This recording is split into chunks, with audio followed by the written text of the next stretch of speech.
ഇന്ന് നമുക്ക് scroll stitch എങ്ങനെ തയ്ക്കാമെന്ന് നോക്കാം. അപ്പോൾ അതിന് ഞാൻ ഡോളി ബ്രാൻഡിൻ്റെ എംബ്രോയ്ഡറി ത്രെഡാണ് എടുത്തിട്ടുള്ളത്. 6 സ്ട്രാൻഡ്സും എടുത്തിട്ടുണ്ട്. അപ്പോൾ നമുക്കിനി ഇതെങ്ങനെയാണ് ചെയ്യുന്നതെന്ന് നോക്കാം. അപ്പോൾ ഇത് നമ്മൾ ലെഫ്റ്റ് സൈഡിൽ നിന്നാണ് സ്റ്റിച്ച് ചെയ്ത് തുടങ്ങുന്നത്.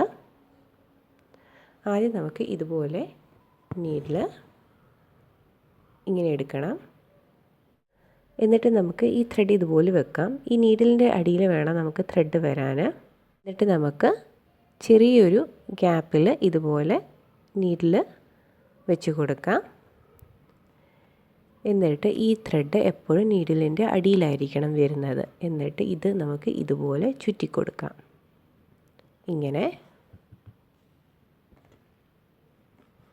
എന്നിട്ട് നമുക്ക് ഈ നൂല് ഇതുപോലെ മെല്ലെ വലിച്ചു കൊടുക്കാം.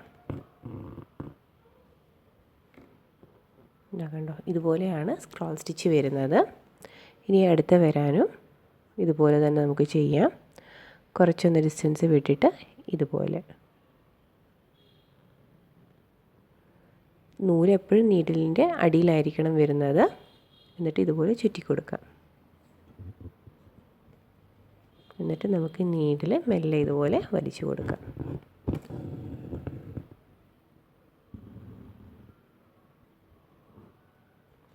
അപ്പോൾ ഇങ്ങനെയാണ് സ്ക്രോൾ സ്റ്റിച്ച് വരുന്നത്. ഇങ്ങനെ തന്നെ നമുക്ക് തയ്ച്ചു കൊടുക്കാം. വേണമെങ്കിൽ ഇത് ലൂസായി പോവാതിരിക്കാൻ ഇതുപോലെ ഒന്ന് ത്രെഡ് ഒന്ന് മുറുക്കെ പിടിച്ചിട്ട് നീഡിൽ ഇതുപോലെ ഒന്ന് വലിച്ചു കൊടുത്താൽ മതി. ഒരുപാട് ടൈറ്റ് ആക്കല്ല, കുറച്ചൊന്ന്.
ഇനി നമുക്ക് ഇവിടെ ഇറക്കി കൊടുക്കാം.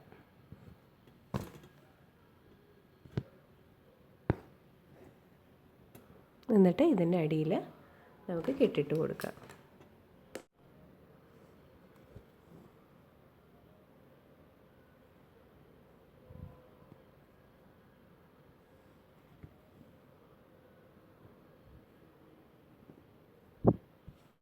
അപ്പോൾ ഇങ്ങനെയാണ് സ്ക്രോൾ സ്റ്റിച്ച് നമ്മൾ തയ്ക്കുന്നത്. ഇത് നമുക്ക് ബോർഡേഴ്സിലും ഡെക്കറേറ്റീവ് സ്റ്റിച്ചസിലും അതുപോലെ നമ്മൾ ഡിസൈനൊക്കെ ചെയ്യുമ്പം സ്റ്റെമ്മിലും ഒക്കെ യൂസ് ചെയ്യാൻ പറ്റും ഈ ഒരു സ്റ്റിച്ച്. അപ്പോൾ ഇതെല്ലാവരും ഒന്ന് ട്രൈ ചെയ്ത് നോക്കണം. പിന്നെ എന്തെങ്കിലും ഡൗട്ട് ഉണ്ടെങ്കിൽ നിങ്ങൾ കമൻറ്റ് ബോക്സിൽ ചോദിച്ചാൽ മതി. പിന്നെ വീഡിയോ പറ്റിയുള്ള അഭിപ്രായം എന്തായാലും നിങ്ങൾ എഴുതാൻ മറക്കല്ലേ. അപ്പോൾ നമുക്ക് അടുത്ത വീഡിയോയിൽ കാണാം.